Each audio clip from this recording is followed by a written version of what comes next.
مجھے بہت تکلیف ہوتی ہے جب میری قوم اسلام کی بات سن کر کے ہنستی ہے. اس کا مطلب انہیں یہ خیال ہے کہ انہوں نے دل پہ لینا ہی نہیں ہے.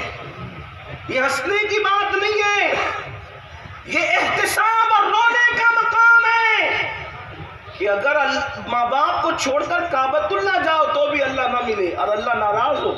اس سلسلے میں فقیہ ابو اللیث سمرقندی نے ایک حکایت لکھی ہے، اس کو سنے دل کے کام. ایک اللہ کے ولی تھے، ولی کی بات کرو، میری آپ کی بات نہیں، اللہ کے ولی تھے. ماں کے پاس آئے، امی مجھے بہت یاد آتی ہے کعبۃ اللہ کی عمرہ کے لیے جانا ہے. ماں نے کہا بیٹا تو میرا اکلوتا بیٹا ہے، تو عمرہ کے لیے جائے گا تو میری خدمت کون کرے گا؟ نہیں جانا، نہیں جانا عمرہ کے لیے. انہوں نے سوچا امی تو امی ہے، کہہ رہی نہیں جانا ہوں، عمرہ کے لیے تو جا رہا ہوں، کعبۃ اللہ تو جا رہا ہوں، طواف کے لیے تو جا رہا ہوں، عبادت کے لیے تو جا رہا ہوں، امی کی نافرمانی کر کے جاؤں گا تو ہونا کیا ہے؟ انہوں نے ماں کی بات نہیں مانی.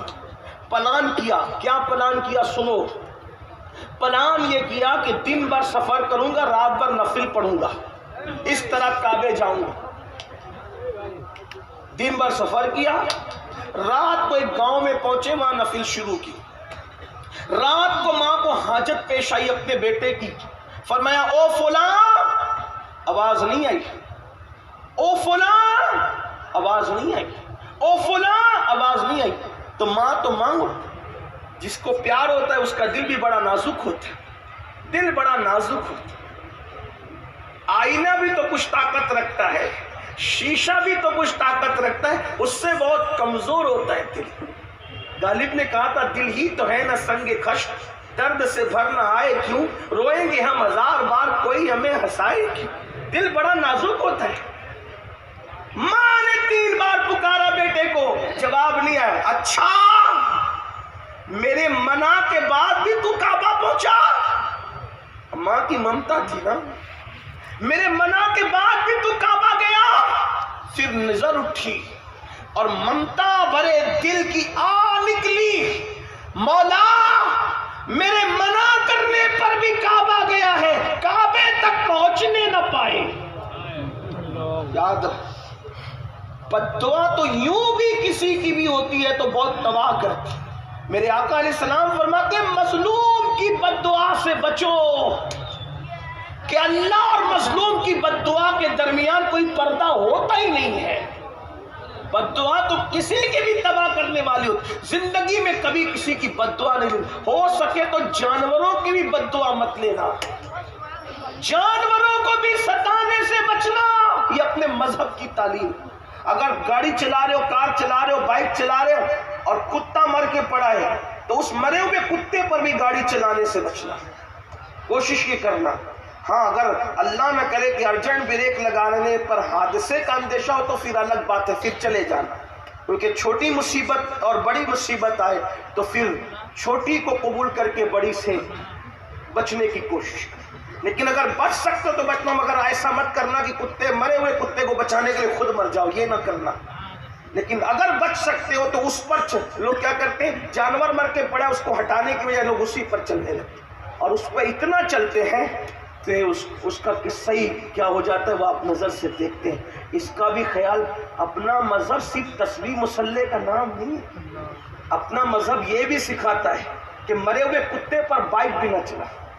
توجہ ہے آپ کی، مرے ہوئے کتے پر ٹرک بھی نہ چلاؤ، مرے ہوئے کتے پر گاڑی بھی نہ چلاؤ. آپ اندازہ کریں جو مرے ہوئے کتے کا اتنا خیال دیتا ہے وہ انسانوں کا کتنا خیال دیتا ہے. اندازہ جاتے ہیں، دلی جاتے ہیں، سعودی جاتے ہیں اور سسرال میں فون کریں گے، بیوی کو فون کریں گے، بچوں کو. ماں باپ بوڑھے انتظار کرتے ہیں کبھی بیٹے کا فون تو آئے، لیکن بیٹے کا فون نہیں آتا ہے. دن بھر اس کے پاس بیٹھے رہیں گے بچے، نوجوان. ماں باپ انتظار کرتے ہیں میرا بیٹا میرے پاس آدھا گھنٹہ آ کر بیٹھے تو صحیح. نہیں آتے، نہیں بیٹھتے. ارے ان کو کتنی خوشی ہوتی ہے جب آپ اپنے ماں باپ کے پاس بیٹھتے ہو تو ان کو بہت خوشی ہوتی ہے. بچپن میں جو خوشی آپ کو باپ سے مل کر ہوتی تھی، بڑھاپے میں وہ خوشی باپ کو اولاد سے مل کے ہوتی ہے. آپ بچپن میں اپنے ماں باپ کی ضرورت محسوس کرتے تھے، بڑھاپے میں ہمارے ماں باپ اس سے زیادہ ہماری ضرورت محسوس کرتے ہیں. انہیں ٹائم دو، ان کے پاس بیٹھو. کسی خوبصورت چہرے کو دیکھ کر وہ ثواب نہیں مل سکتا. जो माँ बाप का झुर्री पड़ा हुआ चेहरा देखने से सवाब मिलता है, उसे मेरे आका फरमाते हैं मकबूल हज का सवाब है उसके अंदर। तो अल्लाह अकबर, माँ ने कहा काबे तक पहुंचने न पाए, मेरी नाफरमानी करके गया। क्या हुआ, वो इबादत में थे, सजदे में थे, उस गांव में चोर आ गए, चोर आए, चोरी करके भागने लगे, पकड़ा गए। पूरा गांव उनके पीछे उठ करके भागा, पकड़ो चोर चोर चोर चोर। चोर मस्जिद की गली में घुस करके पता नहीं कहाँ गायब हो गया, पता नहीं कहाँ गुम हो गया।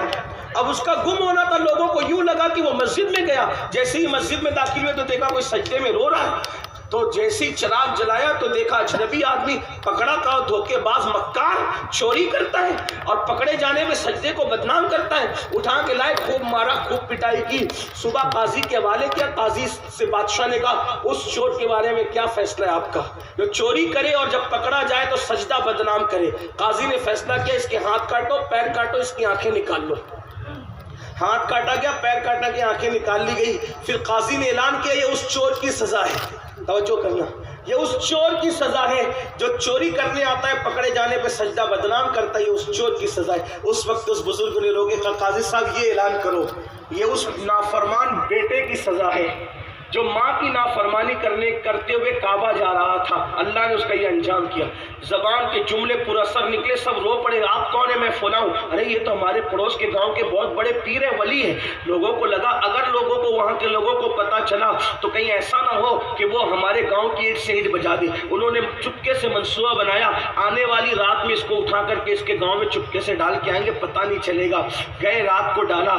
डालने के बाद माँ को फिर दूसरी रात बेटे की याद आई। माँ माँ होती है, किसी के सीने में इतना ममता भरा दिल नहीं है जितना माँ के सीने में ममता भरा दिल है। मेरे अजीज, मेरी कौम के जवानों, अगर माँ मुर्गी हो तो अपने चूज़ों से इतना प्यार करती है, मुर्गी हो करके चूज़ों से इतना प्यार करती है। माँ अगर अशरफुल मखलूकात हो तो अपनी औलाद से कितना प्यार करती होगी।